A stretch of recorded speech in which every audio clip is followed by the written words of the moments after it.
One पथ पर ये 10th क्लास वाले बच्चों का चैप्टर है। तुलसीदास जी का लिखा हुआ। पहला है आपका धनुष भंग और दूसरा है वन पथ पर।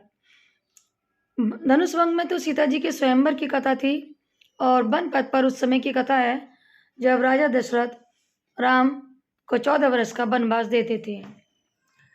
लक्ष्मण उनके छोटे भाई उनसे बहुत प्रेम करते थे और वो उनको अकेले नहीं जाने देते हैं। वो कहते हैं कि भैया जब आप जा रहे हो तो मैं घर पर रुककर क्या करूँगा।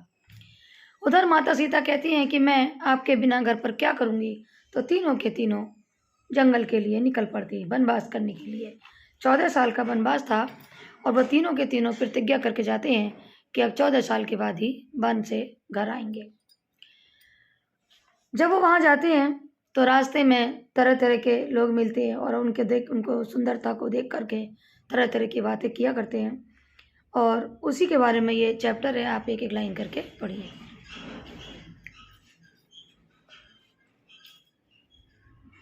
पुर से निकली रघुवर बधू। पुर का मतलब है श्रृंगबेरपुर। अयोध्या से आगे गांव था जिसका नाम था श्रृंगबेरपुर।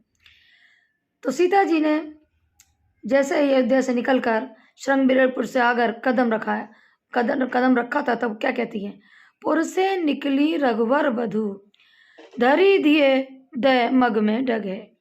सीता जी कहती हैं कि जैसे ही श्रृंगबेरपुर से आगे वो कदम रखती हैं अपने पति रघुवीर के साथ तब उनसे पूछने लगती हैं, धरी धर दय मग में डगे। जैसे ही डग का मतलब होता कदम, मग मतलब रास्ता।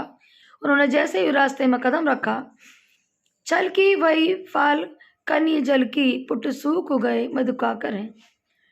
यहाँ तुलसीदास जी कहते हैं कि सीता जी अपने जो पिता थे उनके जनकपुर में रहने वाली जो सीता थी उनके जो पिता थे जनक जी उनको बहुत ही ज़्यादा प्रेम करते थे और वो उनकी बहुत ही लाडली बेटी थी और कभी भी उन्होंने उनको किसी प्रकार का कोई दुख नहीं पहुँचाया और उनका अगर बस चलता तो उनके कदमों के नीचे वो हमेशा फूल बिछा देते।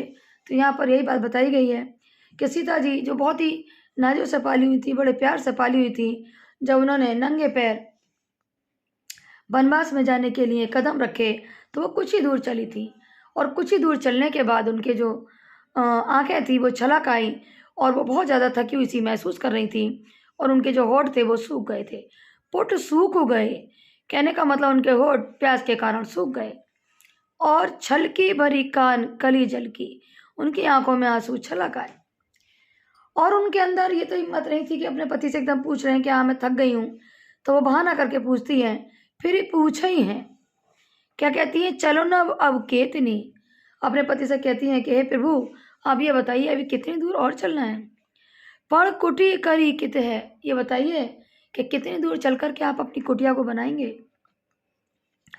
तिये की लखी, तिये का मतलब होता अपनी पत्नी, लखी आतुरता, इस प्रकार की व्याकुलता को देखकर आंखियां चली जो है।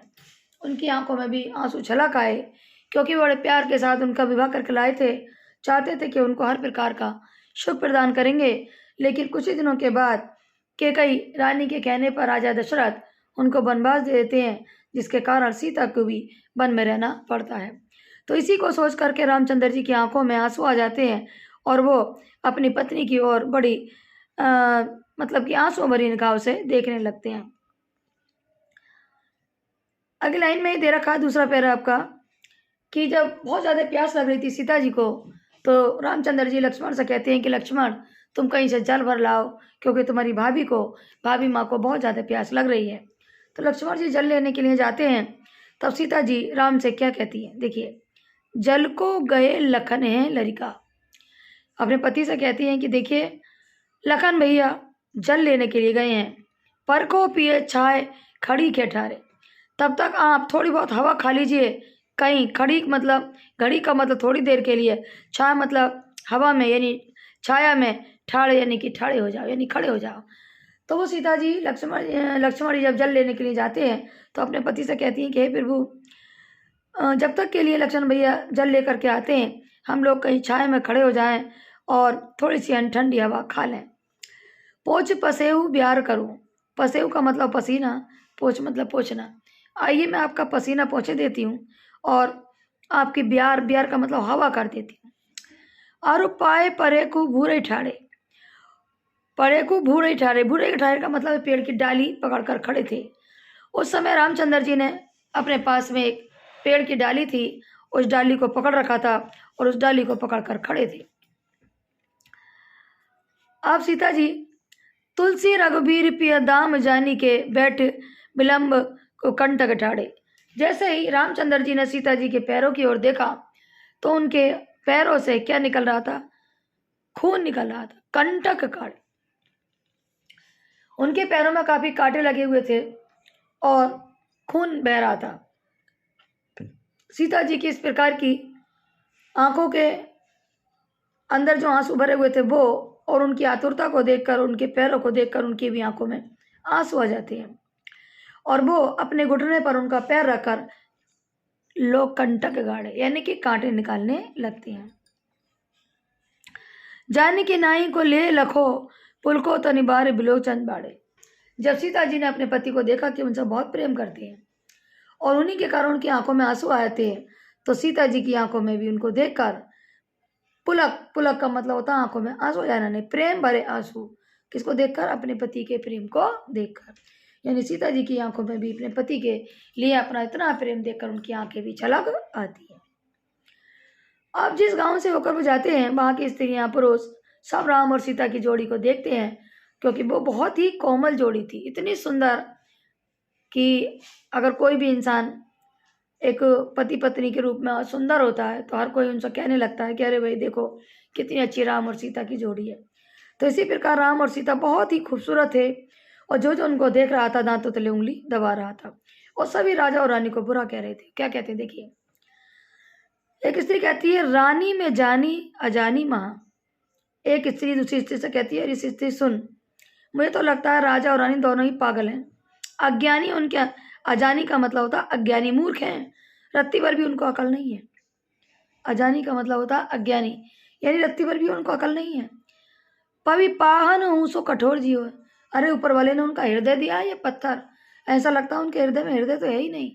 क्या है? कठोर, यानी उनका हृदय कठोर, पाहन यानी पत्थर की तरह है जिसमें दिल तो है ही नहीं। राजा को कान खजान कियो कहीं तिये को कान जियो कान कियो है। बोले उन्होंने कितना बुरा काम किया है, इतने प्यारे से जोड़े को, राम और सीता को, जो कि हमेशा आंखों में बिठाने के योग्य हैं, उन्हें वनवास भेज दिया। क्या उनको थोड़ी सी भी अकल नहीं थी? ऐसी मनोहर मूर्त से बिछड़े कैसे प्रथम लोग जियो है। पता नहीं कैसा उनका हृदय है।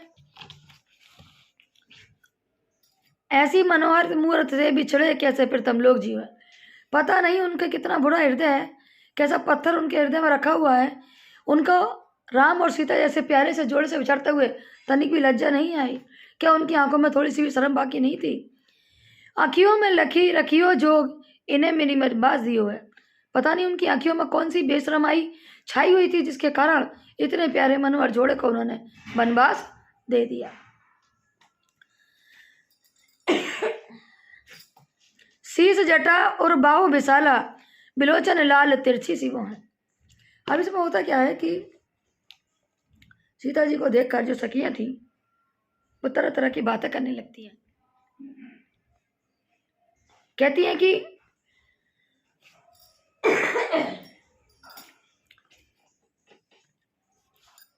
स्त्री तो एक है लेकिन पुरुष दो हैं, क्योंकि एक तरफ राम थे और एक तरफ लक्ष्मण थे। दोनों को देखकर गांव की स्त्रियां कहती हैं कि ये नहीं पता कि इन दोनों में इस स्त्री का पति कौन सा है और देवर कौन सा है। सबको पता थी कि एक देवर और एक पति है। तो गांव की स्त्रियां रामचंद्र जी को देखकर सीता जी से कुछ पूछना चाहती हैं। क्या कहती हैं? शीश जटा और बाहु विशाल। जटा का मतलब होता है लंबे लंबे बाल, कि जिनके सर पर लंबे लंबे बाल हैं, जिनकी बाहें विशाल यानी बड़ी बड़ी हैं। त्रिलोचन लैन, जिनकी आंखें तिकोनी हैं, तिरछी सी वो हैं और उनकी भौहें तिरछी सी हैं। सूर सरान बार करे तुलसी वन मारक सुन ठोए। जो इस मार्ग में चलते हुए बड़े सुंदर दिखाई दे रहे हैं और ऐसा लग रहा है कि जब वो मार्ग में चल रहे हैं तो मार्ग खुद ही सुंदर हो गया है। तो सीता जी से पूछना चाहती हैं आखिर ये तुम्हारी कौन है? सादर बारे बारे सुभाए चिते तुम तो हमरो मन मोहे। और बार बार वो तुम्हारी ओर देखकर प्रसन्न हो रहे हैं और देखते हुए हमारा भी मन मोह रहे हैं। पूछे ग्राम बधू शेषो कौ सामरे से सखी रावरे को है। यानी गांव की स्त्रियां सीता जी से पूछती हैं कि हे सखी, जरा ये तो बता दो कि आखिर ये सामने रंग के तुम्हारे कौन लगते हैं। सीता जी बहुत ही समझदार थी और उनकी स्त्रियों की बात मन ही मन समझ गई और उन्हें बोलने की जरूरत नहीं थी, मन ही मन में अपनी बातों को उनकी समझाने की कोशिश करती हैं। क्या कहती है? सुनि सुंदर वैन सुधार साने जानकी जानी भली।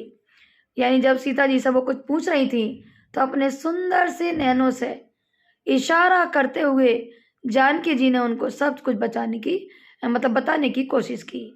तिरछे नैन तिरछे कर नैन दे सैन तिये समझाए कछुओं चुकाए चली हैं। सीता जी ने मुंह से कुछ नहीं बोला, अपने नैनों को तिरछा किया, इशारा किया। पहले तो अपनी मांग का इशारा किया और उसके बाद रामचंद्र जी की ओर इशारा किया, किससे? अपनी आंखों से। तीने समझाए कोई मुस्कान चाहिए, अपनी मांग से रामचंद्र जी की ओर इशारा करते हुए मुस्कुराकर सब कुछ बता दिया कि ये कौन है, आखिर उनके पति हैं। अर्थात अपनी मांग का इशारा करते उन्होंने बता दिया मुस्कुरा करके, कोई नहीं, यही मेरे पति हैं। तुलसी ते अवसर सोए सबे अब लोकन लोचन लाव अलिए। तुलसीदास जी कहते हैं कि उनकी आंखों में ऐसा बताते हुए एक मुस्कुराहट सी आ गई। अनुराग तकाड़ में बान उदय बिकसी मनोमंजुल कंज के लिए। ऐसा लग रहा था उस मार्ग में राम और सीता के रूप में एक सुंदर सी कली खिल गई है। इस पाठ को आप 2 बार पढ़ें और अच्छे समझ में आ जाएगा, और समझ में आ जाए तो और बच्चों को भी बता दें।